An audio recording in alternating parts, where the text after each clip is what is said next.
हाय, hello friend, कसे आहात तुम्ही? आय होप सगळे ठीकच असताल. तर माझ्या कुकिंग चॅनलमध्ये तुमचं मनापासून स्वागत करते. आणि हो, रिक्वेस्ट आहे की ही जी रेसिपी आहे ना, तर अजिबात स्किप न करता असाच व्हिडिओ पुढे कंटिन्यू पुढे पाहत राहा.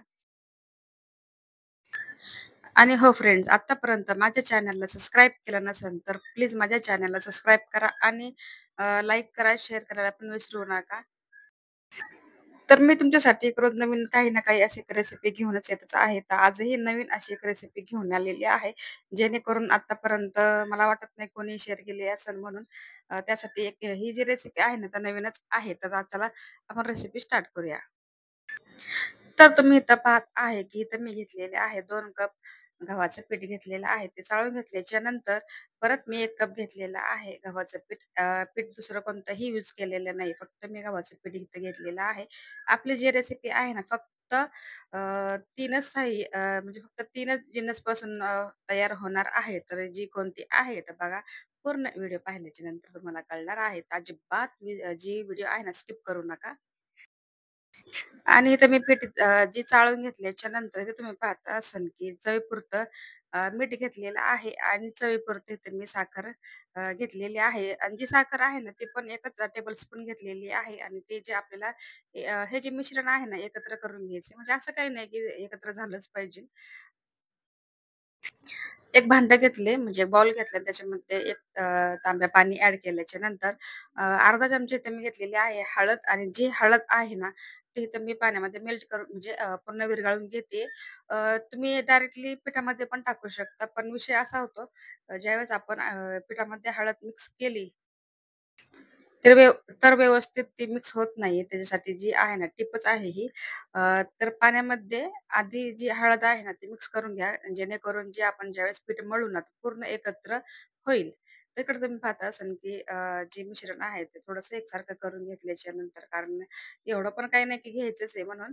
नंतर आपण ज्यावेळेस पीठ मळतो त्यावेळेस आपोआप ते सगळं मिक्स होऊन जातं. तर आता मी ह्याच्यामध्ये जे हळदीचं पाणी करून ठेवलं होतं ते इथे घेत आहे आणि जे हळदीचं पाणी आहे ना तर डायरेक्टली टाकायचं नाही. जसं आपल्याला लागेल ना, त्याच पद्धतीने आपण थोडं-थोडं पाणी ॲड करून आपलं जे पिठाचा गोळा आहे ना, एकदम घट्टसर असा मळून घ्यायचा आहे.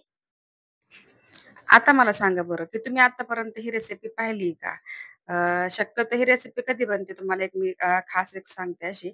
विषय असा आहे, की ही जी रेसिपी आहे ना, तर आमच्या समाजामध्ये अ, मुस्लिम समाजामध्ये हे जे फक्त ज्यावेळेस वेडिंग असतं, ज्यावेळेस म्हणजे लग्न असतं, तर लग्नाच्या ह्या 8 दिवस अगोदर हे बनवतात.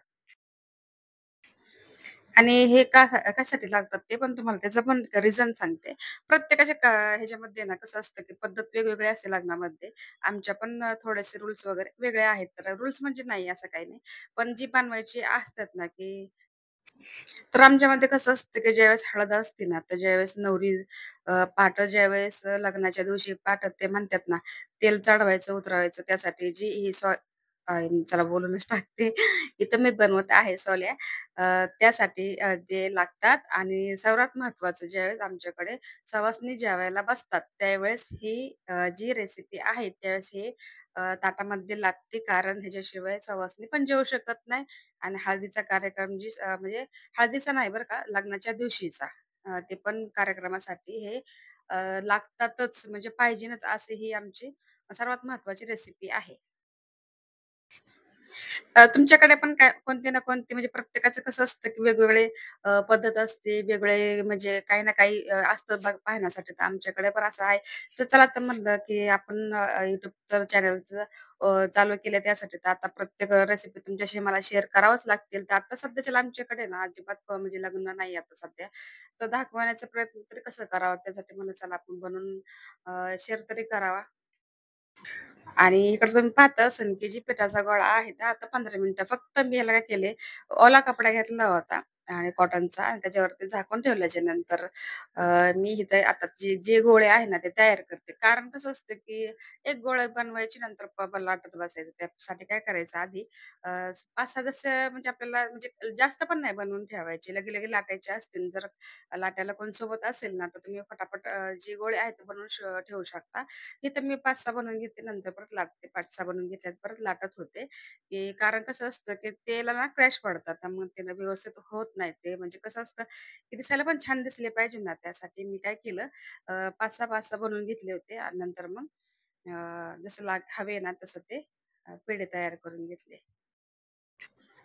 आणि तुम्ही आणि काय करायचंय, जे पीठ आहे ना, ते थोडंसं घट्ट ठेवायचे. म्हणजे रेग्युलरी आपण काय करतो गव्हाच्या पिठाचे ज्यावेळेस चपात्या बनवायच्या असतात ना, त्यावेळेस थोडंसं पीठ जे आहे ना, ते लूज असतं. थोडंसं घट्ट ठेवायचं आहे. कारण काय होतं, की आपल्याला लाटता आलं पाहिजे आणि कसं असतं, की ते चिकटण्याची शक्यता जास्त असते. त्याच्यासाठी काय करायचंय आपल्याला थोडंच पीठ घट्ट ठेवल्याच्या नंतर फटाफट असे लाटले जातात आणि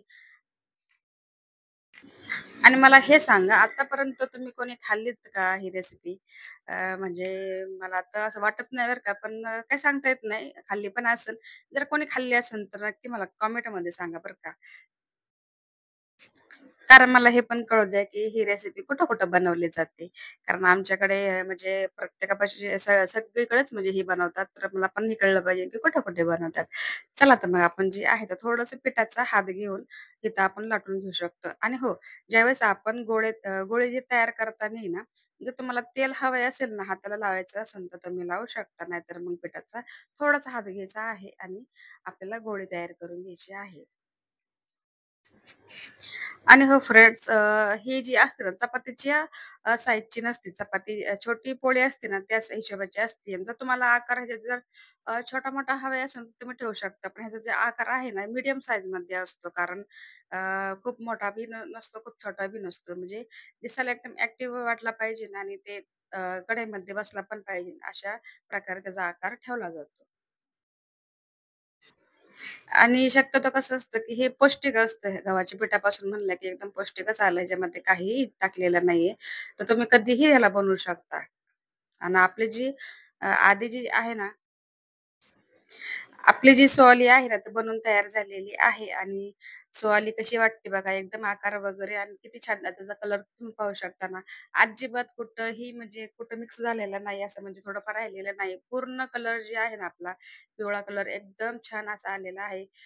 कसं असतं, की डायरेक्ट आपण पिठामध्ये हळद टाकली तर त्याचा कलर व्यवस्थित येत नाही. त्यासाठी काय करायचं, थोडंसं पाण्यामध्ये हळद टाकून घेतल्याच्या नंतर फ्रूट कलर टाकायचा नाही बरं का, फक्त हळद टाकून घ्यायची आहे. हे तर मी एक सोवाली जे आहे ना, तर ते बनवून घेतलेले आहे आणि बाकीच्या पण आहेत. जेवढे मी पीठ म्हणजे गोळी तयार करून घेतली होती ना, ते पण मी सर्व काही आहे ना, आधी बनवून घेतलेले आहे. आता मी काय करणार आहे, बाकीची जी पीठ शिल्लक आहे ना, त्याचं पण फटाफट असे लाटून घेत आहे आणि काय करायचं माहिती आहे का गाईज? म्हणजे एक ओढणी घ्या, एक कॉटनचा कपडा घेऊ शकता किंवा नाहीतर आपले पेपर असतात न्यूजपेपर त्याच्यावरती ठेवायचे आहे आणि थोडेसे हलकेसे सुकले गेले एकावरती एक ठेवायचे आहे. कारण ते चिकटले पण नाही पाहिजे आणि सुकले पण नाही पाहिजे. थोडंसं लक्ष द्यायचं आहे. तुम्ही तर पाहता असाल, की बाकीचे जे पिठं होतं ना, त्याचे पण फटाफट मी अशा सोवल्या बनवून घेतलेल्या आहे आणि दुसरीकडे जी तेल आहे ना, ते तापून झालेलं आहे. आता मी काय करते, फटाफट जे आहे ना, तेल तर तापलेलं आहे. फटाफट ह्याच्यामध्ये तळून घेते. तळण्याची पद्धत तुम्ही इथं पाहू शकता. टाकायचं लगेच नाही काढायचं. काय करायचे, जोपर्यंत आपले जे किनार आहे ना, लाईट गोल्डन असे होत नाही तोपर्यंत सगळीकडनं एकसारखे भाजले म्हणजे तळले पाहिजे, परतले पाहिजे. कारण काय माहिती का, ते जेवढे क्रंची, क्रिस्पी होतील ना, तरच ते खायला चांगले लागतात. लूज वगैरे जर झाले ना, अजिबात खायला चांगले वाटत नाही. ते चपातीमध्येच जमा केलं जातं. त्यासाठी आपल्याला क्रंची आणि क्रिस्पी असं झाले पाहिजे. बनतात लगेच बरं का, पण विषय असा आहे, की तळण्याची मेहनत खूप आहे आणि तळणं म्हणजे लगेच 2 मिनिटात म्हणजे लगेच होऊन जातात. फक्त त्याला तळण्याची टेक्निक माहिती पाहिजे. कारण फक्त क्रंची क्रिस्पी जर झाले ना, तर म्हणायची आपली सोआली जी आहे ना, परफेक्टली परफेक्टली अशी बनवून झालेली आहे. तर तुम्ही तर पाहता असाल, की मी टाकत आहे, लगेच होत आहे. म्हणजे कसं माझे एकदम आता आम्हाला माहिती आहे ना, ते कसे बनवायचे आहे ते म्हणजे नाही का एकदम साइडला असं लाईट गोल्डन आला, मध्ये वगैरे चांगली तळला गेली, तर मध्ये जर नाही ना तळला गेली तर थोडंसं आपल्या हाताने चमच्याने किंवा प्रेस करायचं आहे. कारण तेलामध्ये थोडं डुबून घेतल्याच्या नंतर ते कसं सगळीकडनं सारखं तळलं जातं. आणि जवळ-जवळ मी तुम्हाला 5-6 असे तळून दाखवलेले आहे. कारण काय होतं, की लगे-लगे एका पुरीमध्ये कळत नाही, की आपलं हे काय आहे म्हणून ते म्हणजे कसं तळलं जातं ते. म्हणून थोडासा व्हिडिओ जी आहे ना, थोडासा लांब ठेवलेला आहे. कारण सगळ्याच रेसिपी तुम्हाला क्लिअर कळल्या पाहिजे.